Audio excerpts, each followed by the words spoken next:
One of the most common questions we get asked since about March of this year is, when are you going to put your cake feeder back on your truck? And the answer is today.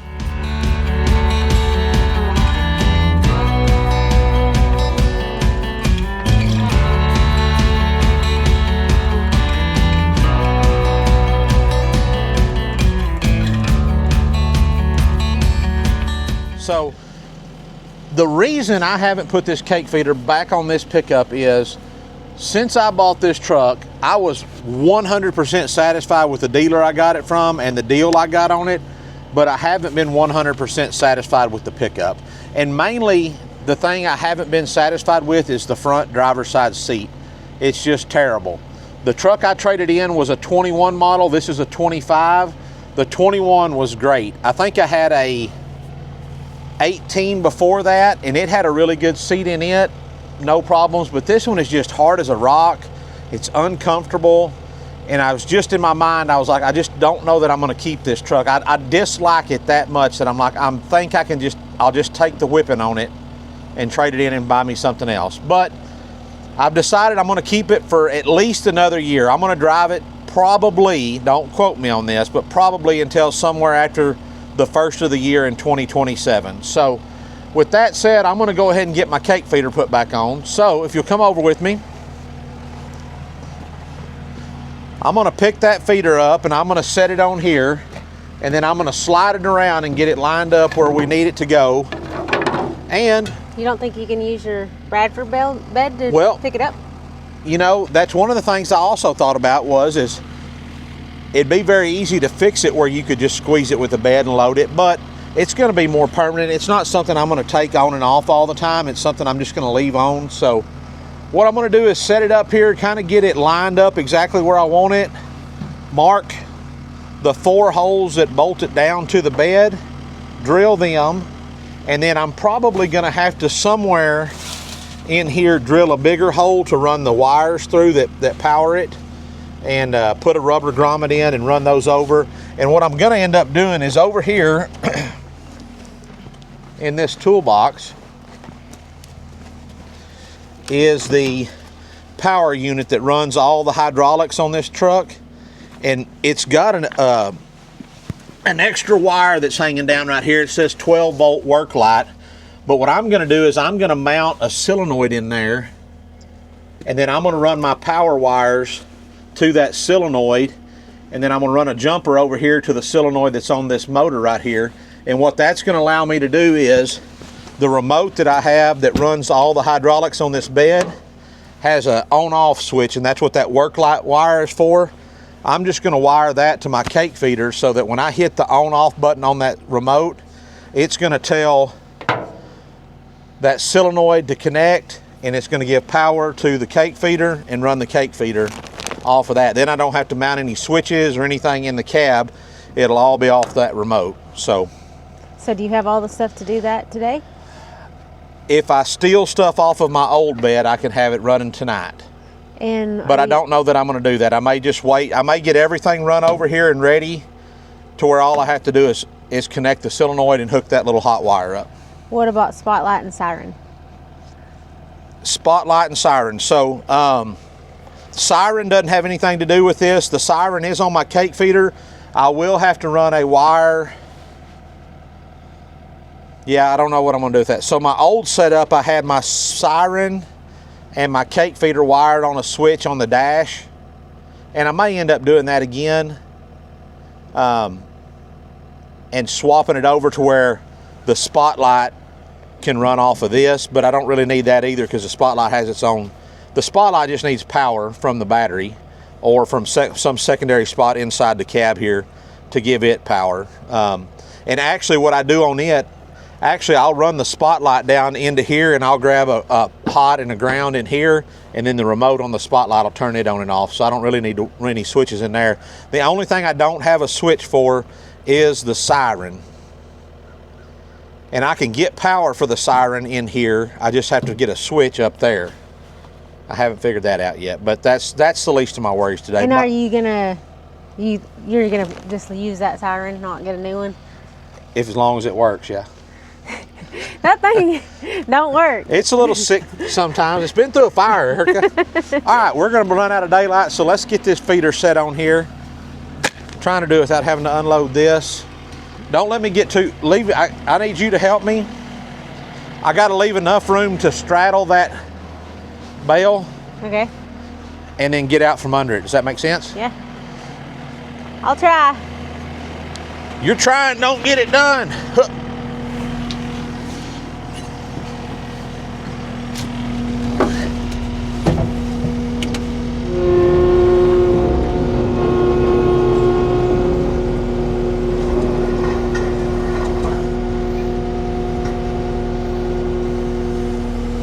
Is that all the way through?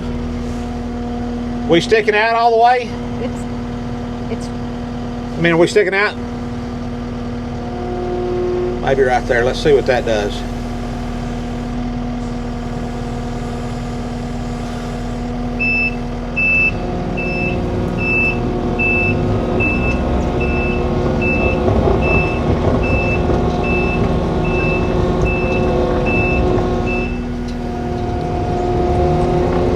This is not the best way to do this, but it's the way we're doing it.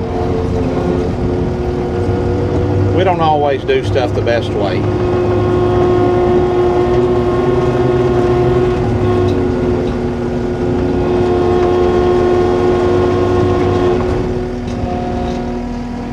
This may not work.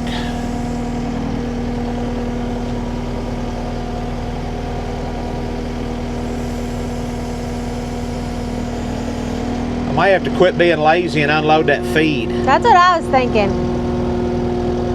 Is that gonna hit the... Yeah. It is? I think you got it. Huh? You got it. If I go straight forward? Yeah, you got it.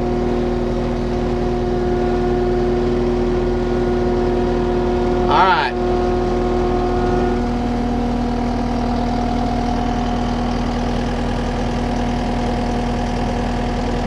You got to move that dog food. Well, let me do this.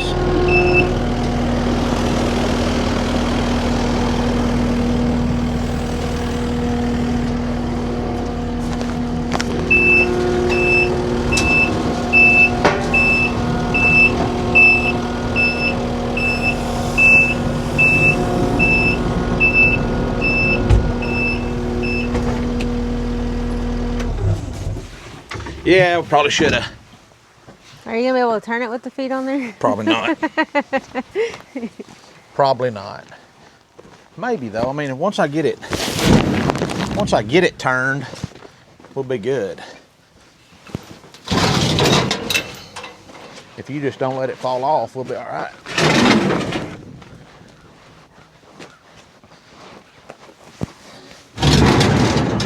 Can I push it that away a little? You know you got it on there backwards, right? This ain't on backwards, girl.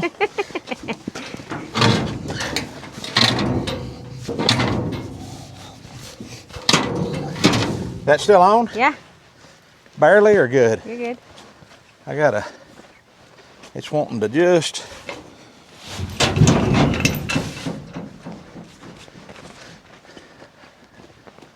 I need to go that way just a little.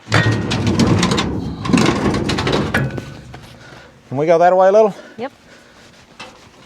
You got 6 inches. There we go. All right. Now then, this, I'd really like this to slide up as tight as we could get it to the cab, maybe.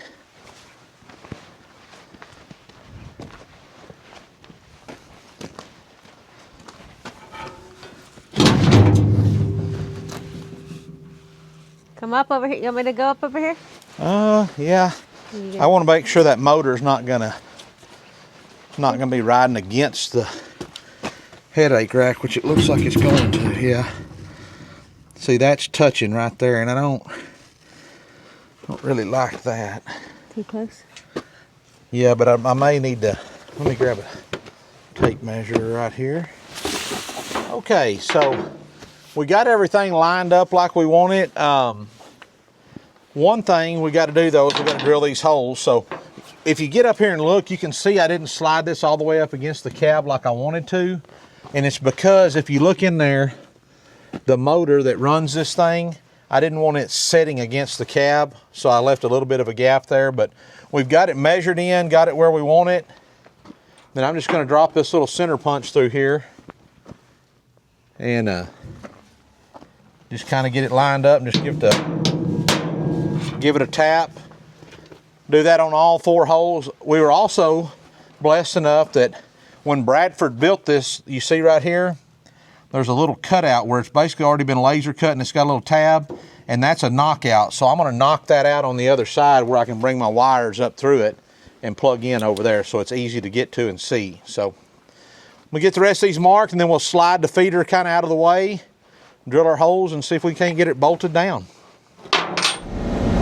Alright guys, we spent the last 30 minutes cleaning the shop and looking for I know I've got a bag of bolts, 2 different sizes, actually 2 different sizes and 2 different lengths in each size, and flat washers and lock washers and nuts to mount this feeder with. But I can't find them. So we were cleaning the shop and thought, oh, surely we'll come across them, and we didn't. we didn't. But luckily, one of the local ranchers here used to own a fertilizer business. I guess he still does fertilizer application, but he doesn't own the fertilizer company anymore. Another company sells the fertilizer, and he just does the application. I think he just rents them his building to store it office out of, so to speak. So anyways, I texted him and said, hey, is the store open? Because they keep a big bunch of nuts and bolts and water hoses and all kinds of stuff. It's like a mini Tractor Supply. And he just happened to be riding around checking cows this evening. He said, yeah, come by there and I'll let you in. You can get what you need. So quick little trip around the corner in the old Can-Am, and we'll go pick up some bolts, hopefully. So it might be dark by the time we get back and try to finish our video. We got lights. We'll see. That's it. Put some lights out there. Hold on. Oh. All right, we'll be back. He just said, I said, did you get any cubes? He said, yeah, I got 500 pounds of cubes this morning because I was confident I was going to get it running. That's right. So, last night we got the cube feeder set on, and it got dark. It got dark. It got dark, and it got cold, and Mom decided to go in the house, and about the time Mom was getting ready to call it quits, Clance came out, so he helped me get it all bolted down. And then I don't know if y'all have this problem, but I get like fixated on stuff, and it's like I'm going to do this one more thing, and then that one more thing turns into basically I went and pulled all the wiring harness off of the old flatbed and got it all mounted up inside the new truck, except for the wires itself. So let's jump out and let me show you what I did, because I do this a little bit different than I think a lot of folks do, but I think it's the easiest and the best way, and y'all can let me know what you think. So let's go take a look.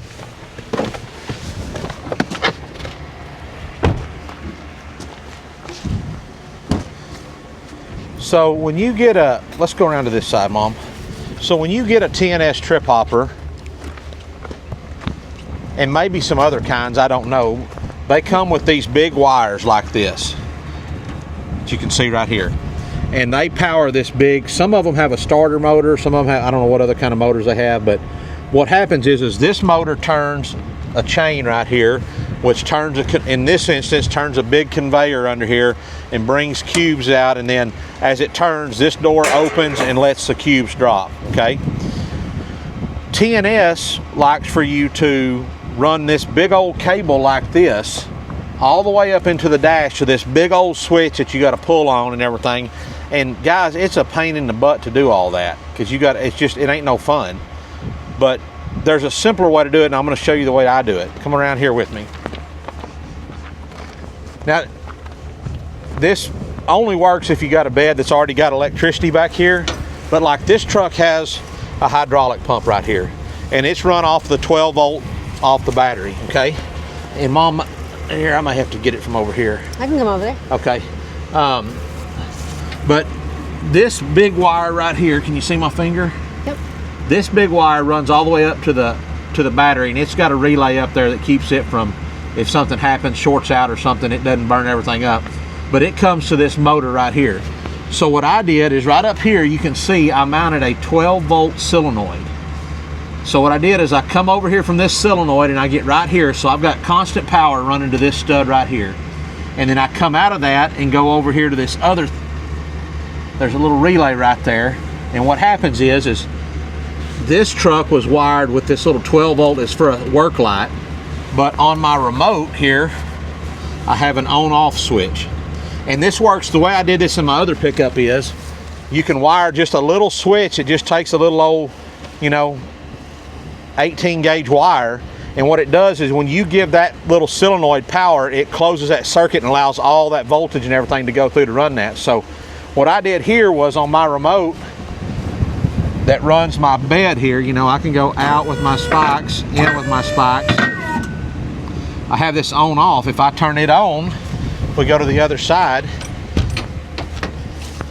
This remote tells that little 12-volt work light wire that, hey, you need to turn on, but when I wire it to this, it makes the cake feeder run. Woo! So let's go see if we can put some cubes out. You might want to clean out that dirty stuff out there so they'll actually come out. Yeah. It's been sitting in there. Good idea. Oh, I probably should have moved first. You probably should have moved.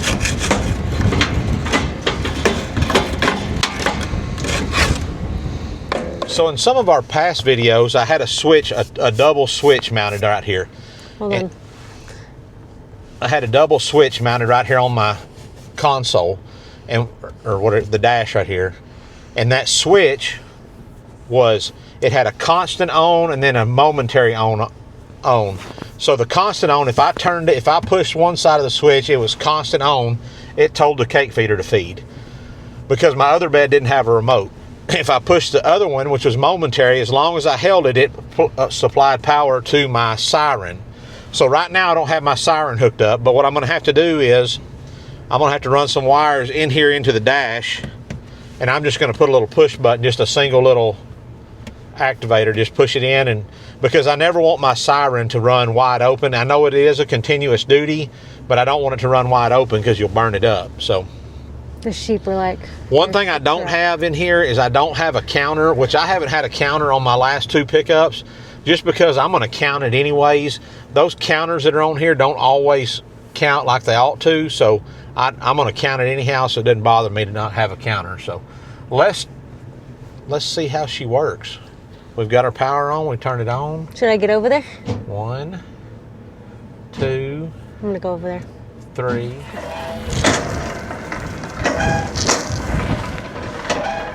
Off. On.